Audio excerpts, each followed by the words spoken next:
So we first go to if we have to do reasoning and maths for Punjab University Law, what we have to do in the short time span of 20 days is that we have to go give 15 minutes to reasoning or maths in the morning and 15 in the evening. सो आप सबसे पहले आप smartkira.com पे चले जाएंगे। Quant और reasoning में कौन कौन से टॉपिक्स आएंगे पहले हम वो देख लिख लेते हैं। सो क्वांट और रीजनिंग में से सबसे पहले आपको परसेंटेज, अगर आप स्टार्ट कर रहे हैं तो परसेंटेज बहुत इंपॉर्टेंट है पीयू के लिए। और आप इसके हर एक पजल जो है वो बना हुआ है, ध्यान रखिएगा कि पजल को स्टार्टिंग से करिएगा क्योंकि एंड वाला पजल डिफिकल्टी लेवल में सबसे हाईएस्ट होता है। जैसे इसमें मान लेते हैं इसमें 21वां पजल था या 40th पजल था, तो 40th से स्टार्ट नहीं करना, हर पजल आपने नंबर 1 रैंक से स्टार्ट करना है, वन पजल से।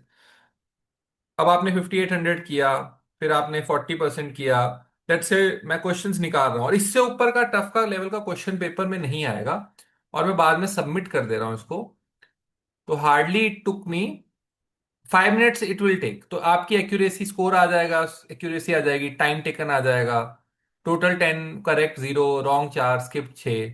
तो आपको पूरे आंसर्स भी इसके अंदर एक्सप्लेनेट में मिल जाएंगे। इसके बाद भी डाउट रहेगा ऑब्वियसली, जो पेड बैच के स्टूडेंट्स हैं यू कैन आस्क मी। जो यूट्यूब पे देख रहे हैं आप लोग इसको चैट जीपीटी पे डाल के देख लीजिए, आपने किसी मेंटर से पूछ लीजिए जहां से भी आप पढ़ रहे हैं। तो ये इस तरीके से आपने परसेंटेज के क्वेश्चंस को आप कर सकते हैं। जैसे चलो तुक्का ही मारा था मैंने, राइट हो गया बिना देखे। सो ये इस तरीके से आपका क्वेश्चन पेपर आएगा। स्किप क्या हुआ है, कौन सा किया है आपने। तो 15 से 20 मिनट आपने देने हैं क्वांट को, 15 से 20 मिनट देने हैं रीजनिंग को, इससे ऊपर नहीं देना है बिकॉज पेपर का लेवल रीजनिंग के लिए या मैथ्स के लिए मॉडरेट टू इजी आता है, इजी आता है। सो पहला परसेंटेज हो गया। परसेंट, अब मुझे कितने क्विज सर करने हैं, जैसे इसमें तो 17 क्विज हैं। ऑन अ रफ स्केल आप लेके चलिए कि आपको हर एक टॉपिक के 8 से 10 क्विजेस करने हैं, यानी कि 10वें क्विज तक आप जा सकते हैं। सारे क्विजेस हर एक टॉपिक के करने की जरूरत नहीं है बिकॉज टाइम नहीं है, टाइम नहीं होता है। हाँ, इससे अगर पीयू 3 ईयर लॉ के स्टूडेंट्स देख रहे हैं तो आप कर सकते हैं सारे टॉपिक्स के क्वेश्चन। तो आप क्वांट में जाइए, सबसे पहले टॉपिक लिख लीजिए please. So percentage is important, ratio and proportion is important. Percentage हो गया, रेशियो एंड प्रोपोर्शन हो गया, उसके बाद प्रोबेबिलिटी हो गया, टाइम एंड वर्क क्विज हो गया, टाइम एंड वर्क क्विज हो गया। एवरेज बहुत इंपॉर्टेंट है, average is very important. Simple interest important है, ठीक है, सिंपल इंटरेस्ट इंपॉर्टेंट है। प्रॉब्लम ऑन ट्रेन्स इंपॉर्टेंट है, प्रॉब्लम ऑन ट्रेन्स इंपॉर्टेंट है। और सिंप्लीफिकेशन कर लीजिएगा एंड मिक्सचर एंड एलिगेशन कर लीजिएगा। तो ये आप एक बार करेंगे तो बहुत इजी आपको लगना स्टार्ट हो जाएगा। डाटा इंटरप्रिटेशन भी आप कर सकते हैं। डाटा इंटरप्रिटेशन के आपको बहुत पजल्स हैं लेकिन आपको करने सिर्फ 5 है। डाटा इंटरप्रिटेशन के लिए देखिए आप 5 ही पजल करके जाना, पूछते नहीं है। डाटा इंटरप्रिटेशन लास्ट रखिएगा अपनी प्रायोरिटी लिस्ट में। हाँ नहीं, डाटा इंटरप्रिटेशन रहने दीजिए, इन्होंने पूछा ही नहीं है आज तक तो फिर हम क्यों करें इसको, ठीक है। डाटा इंटरप्रिटेशन रहने दीजिए क्योंकि ये क्लैट, मुझे क्लैट के साथ कंफ्यूज हो गया, क्लैट में पूछते हैं। इसको रहने दीजिएगा, डाटा इंटरप्रिटेशन को, इसकी जरूरत नहीं है हमें। So that is all and all for quant. इससे ज्यादा डरने की जरूरत नहीं है कि क्वांट को सर मैं कैसे करूं, किससे पढ़ूं, पढ़ने की जरूरत ही नहीं है, इसमें दिए हुए हैं। नहीं आएगा, हम नहीं बनाए ये पजल, आप, मैं किरतपाल से कर रहा था बात, तो अबाउट अस में आप देख सकते हैं, दिस इज मी ओनली, ठीक है, दिस इज मी ओनली।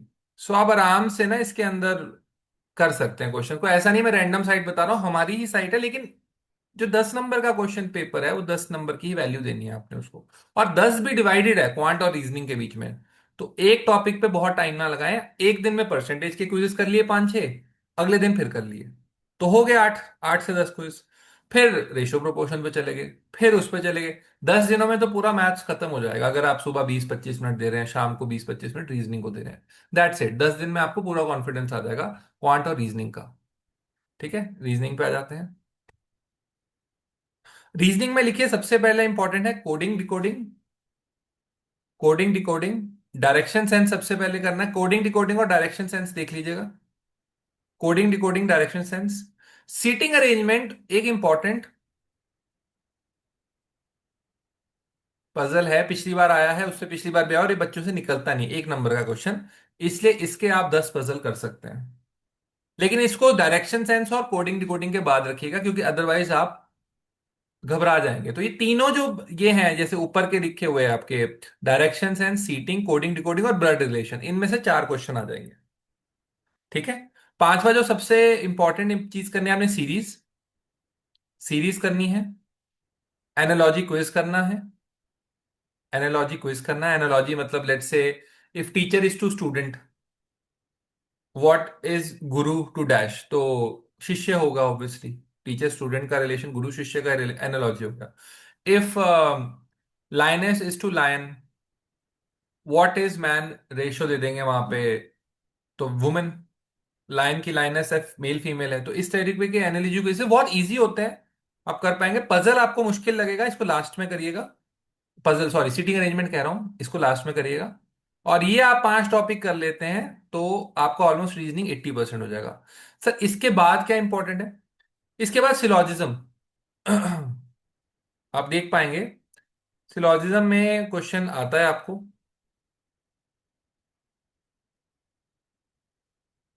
ठीक है, no toffee is coffee, no sweet is toffee. Class में तो मैं करवा दूंगा, आपको बता भी दूंगा कहां से पढ़ना है, बट इसके भी आपके आंसर्स आपको मिल जाएंगे। तो you don't have to worry, इसके अंदर आंसर्स जो है वो दे रखे हैं, तो आपको यहां पर इसे कर लेना है। ठीक है, इस तरीके से अगर आप क्वांट और रीजनिंग के टॉपिक्स को करते हैं, फ्री है, कोई मैं आपसे पासवर्ड आपका नंबर मुझे तंग नहीं करना, आपको करना है करो, तभी निकलेगा रैंक, जैसे मेरा निकला है और बाकी स्टूडेंट्स का निकलता है। नहीं करोगे तो फिर जय माता दी। तो आप भगवान के भरोसे जाएंगे, और भगवान जो है वो हेल्प भी उन्हीं की करते हैं जो थोड़ा प्रिपरेशन से जाते हैं, चाहे साधना की बात हो चाहे जप की बात हो, जो थोड़ा सिस्टमैटिक होते हैं। Because nature is little systematic. Sun ने उतने टाइम पे ही उगना है, जो सूरज जो उगता है जब राइज करता है, तो वो उसका टाइमिंग है, दिसंबर में उतने टाइम पे ही आएगा, जून में उतने टाइम पे, ये नहीं कि दिसंबर में जून वाली गर्मी दे देगा। तो आपको इसे सिस्टमैटिक तरीके से करना है। अब आते हैं इंग्लिश लैंग्वेज की तरफ। इंग्लिश लैंग्वेज में आपको अपने आप को चेक करना है सिनोनिम्स में, एंटोनिम्स में। बहुत सिंपल है, मैंने बहुत सिंपल पेजेस डलवाए हुए हैं इसमें। तो स्टार्टिंग विद ई के आप सिनोनिम्स देख लीजिए। तो आपने ई वर्ड से स्टार्ट कर लिया, लेट से स्टार्ट कर दिया आपने कुछ। मार्क्स 5 है, क्वेश्चन ही 5 है। इबुलिएंट आपको नहीं पता होगा, इफरवेसेंट नहीं पता होगा, एगैलिटेरियन में भी पता होगा, इलेटेड हैप्पी होना, एलोक्वेंट अच्छे से जो बोलते हैं। नहीं पता है तो कोई बात नहीं, आप कर लीजिए और ई वर्ड में अपना देख लीजिए। और मैंने वोकैबलरी के लिए टिप्स बताए हुए हैं, अगर आपको नहीं पता है तो आप नीचे हैश वोकैबलरी टाइप कर देना, मैं आंसर कर दूंगा आपको कहाँ पे हो। सबमिट कर देते हैं आपको इसको, तो आपका टेस्ट हो गया ये। ठीक है, ये टेस्ट हो गया। अब दोबारा मैं इंग्लिश लैंग्वेज पे आता हूँ, क्योंकि इंग्लिश लैंग्वेज का मैंने बताया नहीं है। तो आपका हो गया, देखिए यहां से सिनोनिम हो गया, एंटोनिम हो गया, वन वर्ड सब्स्टिट्यूशन हो गया, इडियम एंड फ्रेजेस के क्विज हो गए। देखिए ये सारे करने हैं, इंग्लिश वाले सारे करने हैं, क्वांट रीजनिंग की तरह नहीं, क्योंकि ये बहुत छोटे छोटे क्विजेस हैं, 5 5 क्वेश्चन, 10 10 क्वेश्चन। और सॉल्व थोड़ी करना है रीजनिंग और मैथ्स की तरह। तो क्वेश्चन है बस, इवेलुएंट का मतलब बताओ, इफरवेसेंट, तो 1 मिनट में एक पजल खत्म।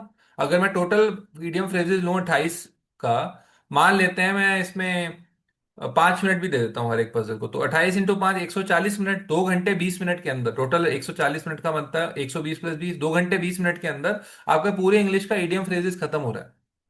तो ये खत्म हो जाएगा आपका, आपको उसको आधा घंटा देना है। तो टोटल रीजनिंग, मैथ्स और इंग्लिश मिला के 1 से 1.5 घंटा, 1 घंटा, सवा घंटा, 1.5 घंटा जो है वो डिजर्व करते हैं, अगर आपको इसमें अच्छे से मार्क्स लेने हैं, अपने इसमें अपने 20 नंबर पक्के करने हैं। ठीक है, 20 मार्क्स आपको उसके अंदर पूरे करना। और मैंने अपनी साइट आपको बता दी है, smartcare.com साइट है, आपने इसके ऊपर जाना है, इसके ऊपर क्वेश्चंस करने हैं, और कोई चार्जेस इसके नहीं है, तो आप इसको कर सकते हैं बड़े आराम से। सो आई बिलीव दैट्स ऑल। अगर आपके कोई क्वेश्चंस हैं तो आप कमेंट सेक्शन में पूछ सकते हैं। ठीक।